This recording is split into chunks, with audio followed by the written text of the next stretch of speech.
In many things, model railroading included, planning often finds itself in tension with learning, requiring change, adaptation, more learning, deconstruction, and reconstruction. The beginner, like me, can find this tension uncomfortable.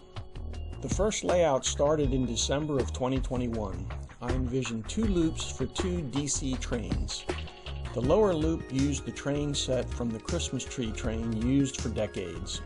I tried to add a second train on an inverted figure 8 on the higher level.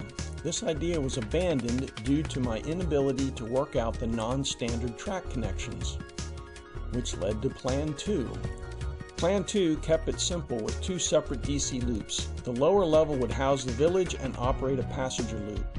The top level would consist of a farm and factory for a freight loop.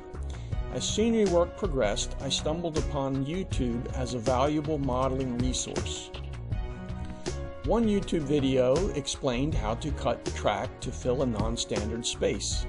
In January of 2022, Plan 3 quickly emerged with no impact on scenery development to that point. In my learning journey, I came repeatedly across the term DCC, eventually figuring out what that meant, and decided the advantages were persuasive. The investment to run DCC trains on the top level occurred in March. Note the 2 DCC trains on the top double loop. While a bit tight, requiring careful attention, 2 trains can run at the same time on the top. The DCC starter set included a turnout, which was placed at the Tesla battery factory. In addition, the original DC steam locomotive that ran on the bottom loop was retired and replaced with the newer DC diesel from the top loop. With the incorporation of the turnout, I began learning more about operations and what that might mean for a model railroad. A friend, viewing the layout in the spring of 2022, suggested I integrate the 2 loops. I pointed out the challenges of the grades involved, especially given that the top level was already 5 inches higher than the lower level. But, now intrigued, I began investigating grades on YouTube. I initially thought the space available would not allow integration with usable grades. I considered a number of approaches, but the only one that made sense was to lower the upper half of the layout, which brought the grades into a 2.5% range. The change also required the addition of a small extension on the right side to make connections between the loops. All of this change necessitated some serious destruction to the in-progress scenery.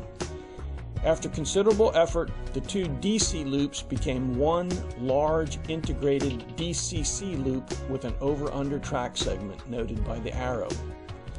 The new layout is now a large figure 8 with an additional inverted figure 8. The bottom of the 8 has a 2.5% grade in order to pass over the track from the top of the 8. The inverted figure 8 uses a crossover track. The downgrade occurs in 2 separate areas with a 2.5% decline and a short 3.4% decline. DCC and integration allowed for a passenger train and a freight train to run at the same time and for both to reach all locations on the layout. My research into operations and my understanding about what this meant and how it worked grew considerably during this time. I also learned about modeling a transportation system. I created a simple timetable for the trains to run on. The integrated layout could not function as a transportation system as it had nowhere to get raw materials and no place to take finished product. Passengers could move around a bit between 2 stations, but that was all. The move to DCC, the integration of the 2 separate ovals, and consideration for building a model transportation system with operations led to a new concept and the start of a 6th stage of planning.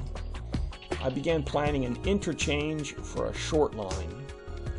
The expansion would allow for the formation of the Pitcher Short Line Railroad with an interchange at Grand Junction. At the Grand Junction interchange, raw materials could arrive for delivery and processed goods could be sent to markets. I started the work in June of 2022. The interchange extension required some limited destruction of existing scenery, plus considerable new construction. The new track work included 2 turnouts, one for the passenger interchange and one for the freight interchange. When completed, it will include the short line office, a maintenance and repair shop, plus the short line passenger platform connected to the much larger Grand Junction terminal. The new scenery will also include a street of merchant shops and a warehouse. I certainly could have gotten to this point with more learning and better planning at the beginning before doing any work, with less waste of time and material. A part of the challenge for the beginner is not knowing what questions to ask in the early stages. In some cases, the work pushed the learning. Had I waited until all of these various concepts had percolated through my mind, I would just now be getting started with construction. Instead, I've been able to run trains for more than 6 months. Plus, I've enjoyed the creative challenges in making the changes. Planning often finds itself in tension with learning, requiring change, adaptation, more learning, deconstruction, and finally reconstruction. As long as the modeler is willing to make changes when planning and learning conflict, I think the best approach is to start wherever one finds themselves.